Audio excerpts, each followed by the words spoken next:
اللہ اکبر۔ بسم اللہ الرحمن الرحیم۔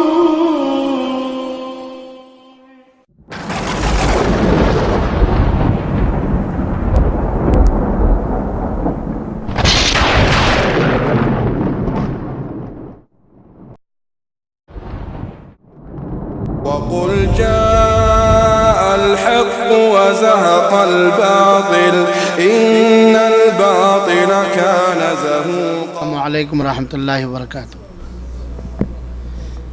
بسم اللہ والحمد للہ والصلاۃ والسلام علی رسول اللہ، اما بعد۔ آپ اپنے ہیں اور ہم سب آپ کے ہیں، اس لیے ایک بات اور عرض کرنا چاہتا ہوں۔ ہندوستان میں آج ان مسلمانوں کا جینا دوبھر ہوتا جا رہا ہے۔ ہندوستان کے مختلف علاقوں میں، مختلف صوباؤں میں اور مختلف اضلاع میں ان مسلمانوں کا جینا دوبھر کیا جا رہا ہے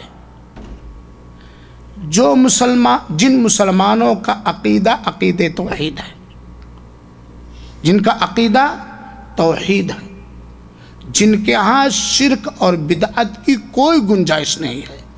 ان مسلمانوں کا جینا دوبھر کر رہے ہیں دو طاقتیں۔ میں برجستہ کہنا چاہتا ہوں کہ میں دیکھ کے آیا ہوں، دو طاقتیں توحید پرست مسلمانوں کی زندگیوں کو تباہ کرنے کے در پہ ہیں اور مختلف انداز کی سازشیں بھی کر رہے ہیں۔ جن کے ہاں توحید ہے، جن کے ہاں شرک نہیں، جن کا بدعت نہیں، جن کا قبر پرستی نہیں، وغیرہ وغیرہ، دو طاقتیں۔ ایک بی جے پی، بھاجپا جس کو آپ لوگ کہتے ہیں، یہ ہمارے ہی اسلام کی طرف نسبت کرنے والوں کو ملا کر ایسے مسلمانوں کی مسجدوں کو، ایسے مسلمانوں کے گھروں اور گاؤں کو اور ایسے مسلمانوں کے مدرسوں کو، تعلیمی اداروں کو تباہ و برباد کرنے کے در پہ ہیں۔ کہیں ان کی یہ عداوت کھلم کھلا ظاہر ہے، کہیں ابھی پردے میں ہے۔ دوسری طاقت، اگر ہمارا کوئی بھائی ہوگا تو مجھے معاف کرے گا،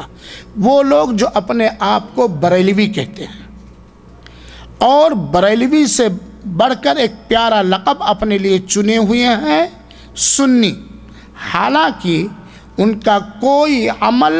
سنت کے مطابق ہے ہی نہیں، ہر عمل سنت کے خلاف ہے۔ ہر عمل سنت کے، چاہے وہ عبادات ہوں، چاہے وہ شادی بیاہ ہو، چاہے لین دین کا مسئلہ وغیرہ وغیرہ وغیرہ، ہر عمل سنت کے ان کا خلاف ہے، لیکن لیبل لگائے ہوئے ہیں مدرسوں پر اہل السنہ والجماعہ فلاں فلاں۔ اور یہ اس مکتب فکر کے حاملین جو اپنے آپ کو بریلوی کہتے ہیں، جو اپنے آپ کو سنی کہتے ہیں، ان لوگوں نے اپنی مسجدوں کے بڑے اہل حدیثوں کے گاؤں سے چندہ کر کے، وہابیوں کے گاؤں سے، ہر ایک ہندوؤں سے چندہ کر کے اپنے مسجدوں کے منارے اونچے کر لیے ہیں اور صبح و شام برملا کھلم کھلا اللہ کی زمین پر کفر اور شرک کو بڑھاوا دے رہے ہیں اور کھلم کھلا توحید پرست مسلمانوں کے خلاف ان کو للکارنے کے لیے، ان کے جذبات کو ٹھیس پہنچانے کے لیے، ان کو ورغلا کر ملک کے اندر فساد کروانے کے لیے، کہ تاکہ فساد ہو اور اہل توحید ختم ہوں، توحید کی بانگ دینے والے ختم ہوں اور شرک و بدعت کرنے والے غالب ہوں۔ اپنے میناروں سے رات کے رات زہر اگلتے ہیں۔ چھت پہ سو جائیے تو سونا دشمن مشکل ہو جاتا ہے، سونا دشمن۔ ایسے زہر، بے صفحی کی باتیں، جیسا کہ شیخ نے بھی بیان کیا کہ بہت سارے ابن عربی کے واقعات وغیرہ وغیرہ وغیرہ وغیرہ، اور صبح و شام اپنے غلط فکر کی، اپنے غلط عقیدے کی تبلیغ اور پرچار میں ڈائریکٹ یا انڈائریکٹ لگے ہوئے ہیں۔ اہل حق ہمیشہ کم رہے ہیں، لیکن اہل حق کبھی ذلیل نہیں ہوں گے۔ حق والے ہمیشہ کم رہے ہیں، لیکن انشاءاللہ العزیز حق والے کبھی ذلیل نہیں ہوں گے۔ ایسے لوگوں کو میں نے ایک خطبے میں کہا کہ ان گرگٹوں کے پھونک سے توحید والے ڈرنے والے نہیں ہیں۔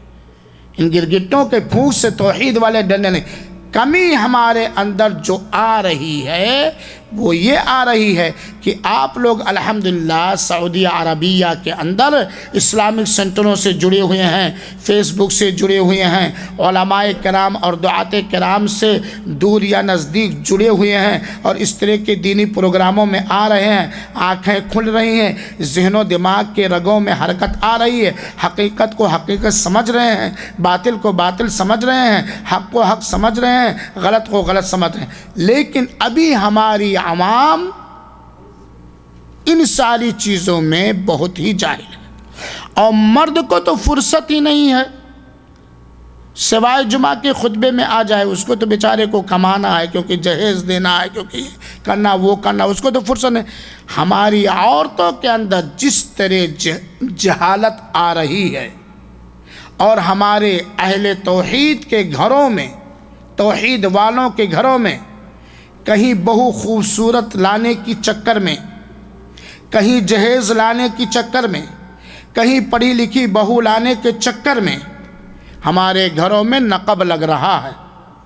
بریلیوں کی گھروں کی عورتیں جو نہایت ہٹ دھرم اور ضدی ہوتی ہیں، ان کو سکھا کے باقاعدہ بھیجا جاتا، طلاق ہو جائے گوارا،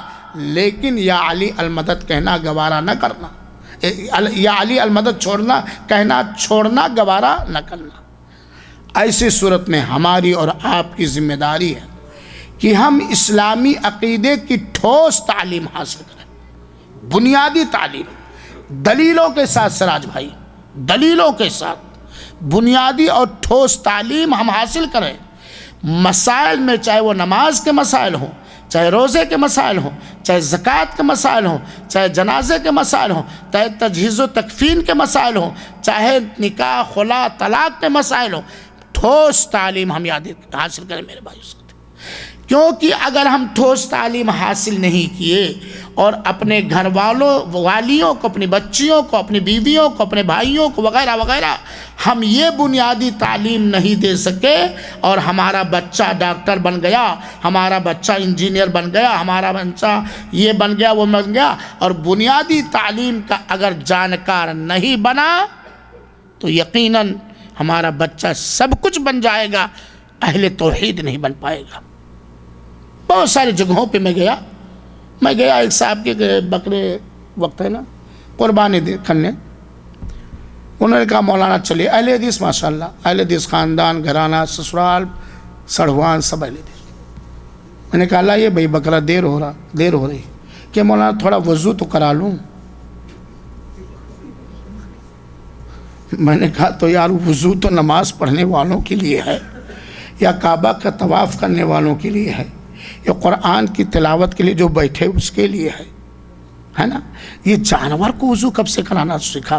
کہ مول صاحب میرے گاؤں میں ایک پڑوسی ہے، وہ وہی یار مولانا اچھا ہوا آپ سے کروا، وہ ایسے کراتا تو دیکھا۔ تعویذ اہل حدیث کے گھرانوں میں آ گئی ہے۔ مولانا نے ذکر کیا نا جوتے کی تعویذ ہے نا، جو ٹریکٹروں پر لٹکایا جاتا ہے،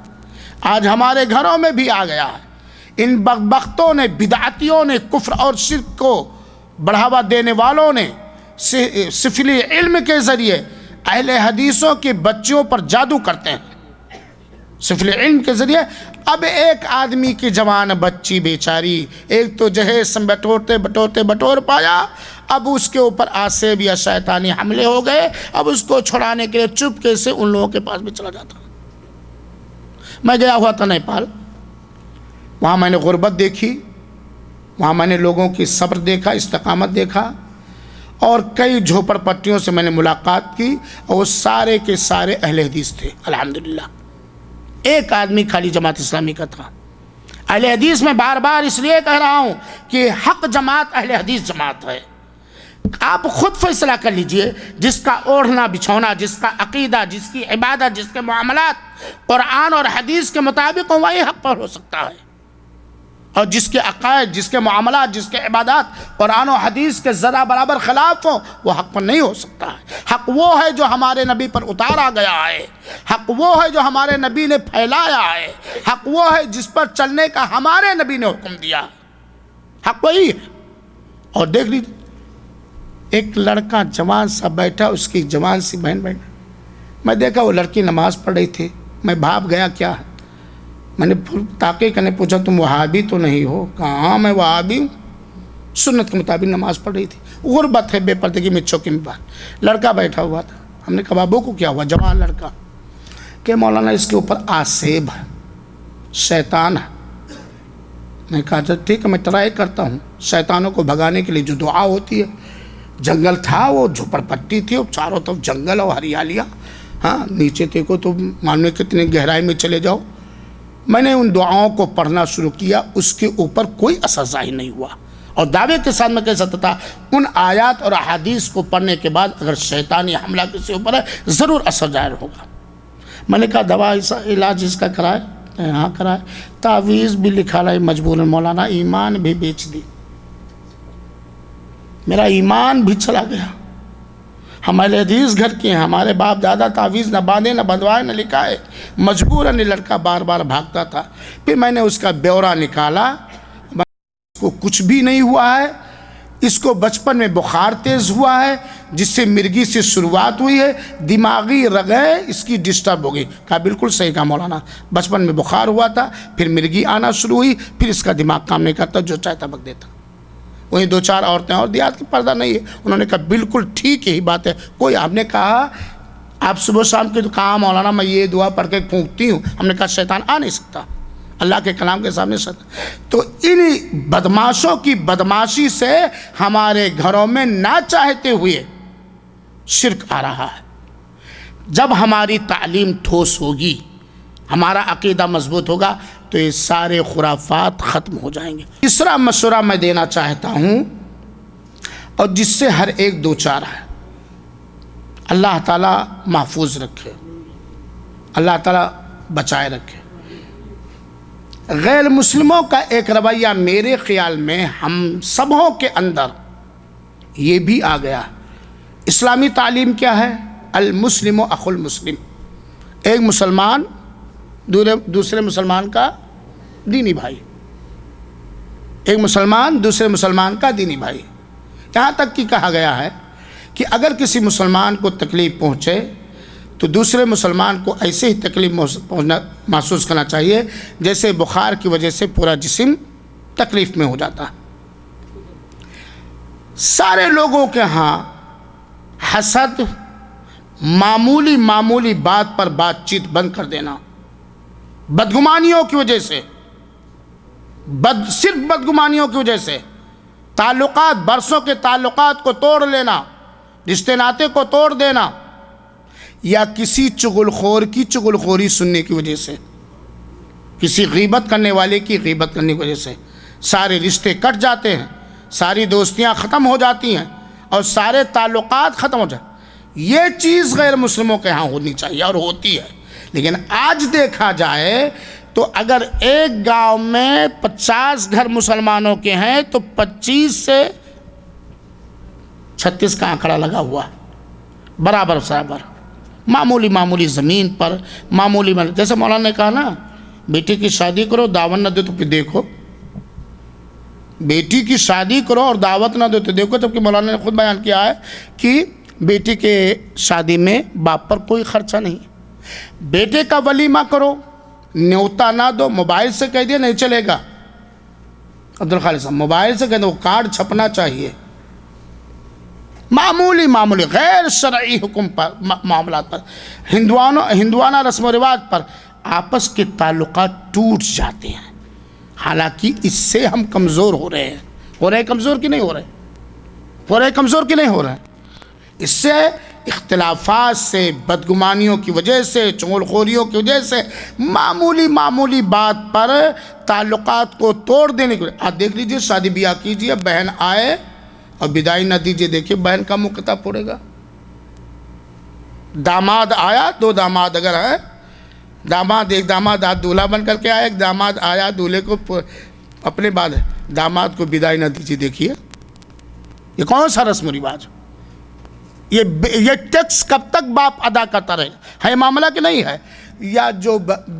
بہو یا بیٹی جہیز لے کر کے آئی ہے اس میں سے کچھ بیٹی کو تحفہ نہ دیجیے،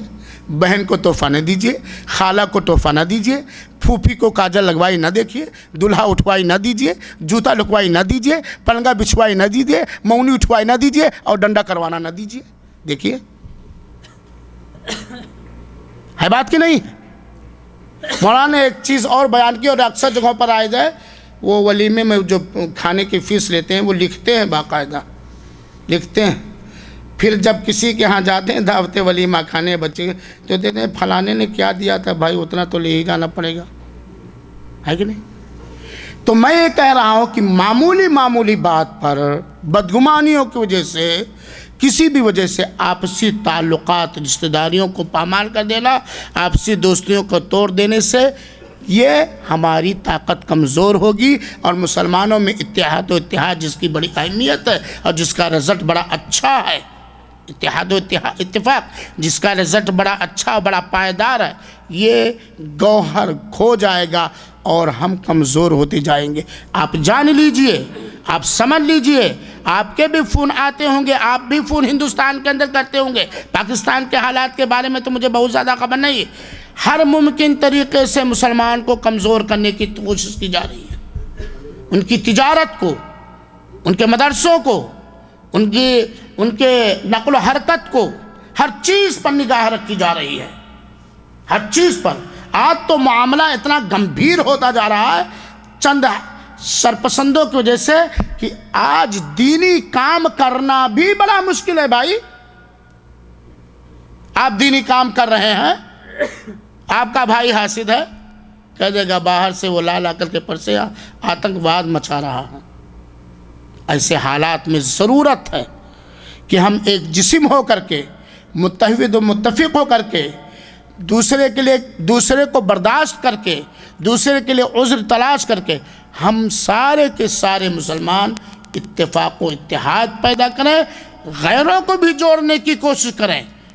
غیروں کو اپنے کلچر سے، اپنی ثقافت سے، اپنی تہذیب سے، اپنی تعلیم سے جوڑنے کی کوشش کریں، اور ہم ٹوٹنے کی کوشش نہ کریں۔ اللہ رب العالمین سے دعا ہے کہ اللہ تعالی ہم سب کی اصلاح فرمائے، اللہ العالمین ہم سب کو نیک عمل کرنے کی توفیق عطا فرمائے اور نیکیوں پر قائم و دائم رکھے۔ اللہ العالمین اسلام کی آخری بات اور کہنا چاہتا ہوں، کھانا آ گیا۔ میرے بھائی اور ساتھیوں، آپ لوگ محسوس کر رہے ہیں اور جان رہے ہیں کہ اس وقت خاص طور پر اس وقت اسلام کے بڑے بڑے دشمن اسلامی مناروں کو کھوکھلا کرنے کی کوشش کر رہے ہیں۔ اسلامی مناروں کو، اسلامی مناروں میں، اسلامی گنبدوں میں، اسلامی مرکز اور سنٹر میں سب سے پہلا اگر نام انصاف کے ساتھ لیا جا سکتا ہے تو اس سعودیہ عربیہ کا، کہ جب سے ملک عبدالعزیز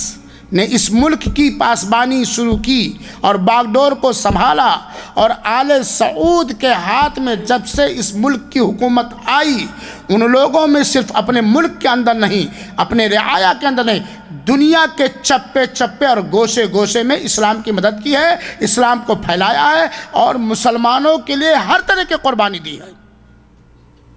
یہی حق ہے، یہ کوئی چاپلوسی نہیں ہے۔ اور حالات یہاں کے خراب کرنے کی، شیعہ اور رافضہ اور یہود و نصارہ خراب کرنے کی ہر ممکن کوشش کر رہے ہیں، اور یقیناً اسلام نے ہمیں وفاداری سکھایا ہے، ہمارے آباء و اجداد نے بھی اس ملک سے فائدہ اٹھایا ہے۔ اس ملک کے اندر ہمارا خانہ کعبہ ہے، اس ملک کے اندر ہماری مسجد نبوی ہے، اس ملک کے اندر ہمارے لیے رزق کا ذریعہ ہے، اور یہی ایک واحد ملک ہے کہ کہیں بھی اگر مسلمان پر کوئی آنچ آئی تو یا کھلم کھلا یا کسی بھی طریقے سے اسلام کے اور مسلمانوں کے تعاون کرنے کے لیے یہی ایک ملک ہے جو قدم کو بڑھاتا، ہاتھ کو بڑھاتا ہے۔ اور ہم لوگ خاص طور پر یہاں آ کر کے بہت کچھ یہاں ہم نے حاصل کیا، ایمان کو حاصل کیا، توحید کو حاصل کیا، غربت کو دور کیا، سکون و اطمینان کو حاصل کیا، وہ کھا لیے جو کھا نہیں سکتے تھے اپنے ملکوں کے اندر رہ کے، وہ پہن لیے جو پہن نہیں سکتے تھے اپنے ملکوں۔ اس لیے اسلام وفاداری سکھاتا، ہماری یہ دینی ذمہ داری ہے، ہماری یہ ایمانی ذمہ داری ہے، ہماری غیرت یہ کہہ رہی ہے، ہماری اسلام سے حمیت و محبت یہ کہہ رہی ہے کہ ہم ہر وقت اس ملک کی حفاظت کے لیے، خاص طور پر اور پوری دنیا کے توحید والے مسلمانوں کے لیے عام طور پر خصوصیت کے ساتھ سجدوں کے اندر سلام پھیرنے سے پہلے اذان اور اقامت کے بیچ میں صدقات و خیرات کر کے اپنے گناہوں سے توبہ استغفار کر کے ہم اس ملک کے لیے اور ساری دنیا کے توحید پرست مسلمانوں کے لیے خصوصی اللہ تعالیٰ سے دعا کریں. اور اللہ کے واسطے اگر ہماری کوئی منفعت داؤں پر ہے، اگر ہمیں کوئی نقصان پہنچ رہا، کفیل نے تنخواہ ہماری کم کر دی یا ہمیں بھگا دیا، تو اپنے ذاتی منفعت کو آگے رکھ کر کے اس ملک کی غیبت نہ کریں، اس ملک پر تہمت نہ لگائیں. بہت خیر ہے، اللہ اس خیر کو باقی رکھے، اللہ اس کے اندر ہر چیز کی حفاظت پھیلا دے، کیونکہ یہیں کی حفاظت سے ہمارا کعبہ محفوظ ہے. اور ورنہ وہی دور آئے گا جو قرامطہ نے حجر اسود کو چرا لیا تھا. قرامطہ نے جو حجر اسود کو چرایا تھا،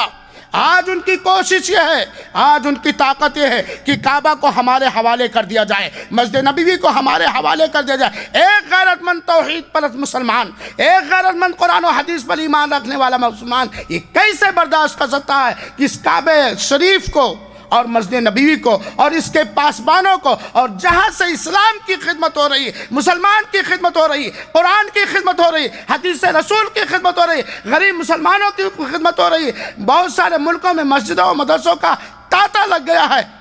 ایسے ملک کو غیروں کے حوالے کیسے ہم کر سکتے ہیں؟ لہذا میری یہ ذمہ داری کہ ہم اس ملک کے خلاف کوئی بھی جملہ بولنے سے اللہ تعالیٰ سے اہل سنت والجماعت کا یہ عقیدہ پوچھ لیجئے، علماء اکرام بیٹھے ہوئے ہیں، اہل سنت والجماعت کا یہ عقیدہ ہے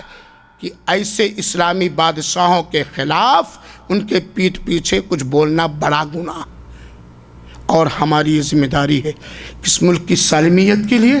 سارے توحید والے مسلمانوں کی سالمیت اور بقا کے لیے ہم دعا بھی کریں اور کوشش بھی کریں. اللہ تعالیٰ تم منارے توحید کی حفاظت، توحید والوں کی حفاظت فرما، اور توحید کی ہمدردی رکھنے والوں کی حفاظت فرما، اور توحید پھیلانے والوں کی حفاظت فرما، توحید پر قائم رہنے والوں کی حفاظت فرما. اللہ تعالیٰ تو اہل ایمان کو اپنے حفظ و امان میں جگہ دے اور ہر شر و فساد سے محفوظ رکھ. الہ العالمین آج جو ہم آزمائش میں ہیں، ابتلاء میں ہیں، پریشانیوں میں ہیں، تو ہمیں اس میں استقامت نصیب فرما، صبر کرنے کی توفیق دے، اپنے گناہوں سے توبہ کرنے کی توفیق دے. الہ العالمین ہم سب کے گناہوں کو معاف فرما دے، ہم سب کی دعاؤں کو قبول فرما لے. الہ العالمین تو اسلام اور مسلمانوں کی حفاظت فرما. آمین. وآخر دعوانا الحمدللہ.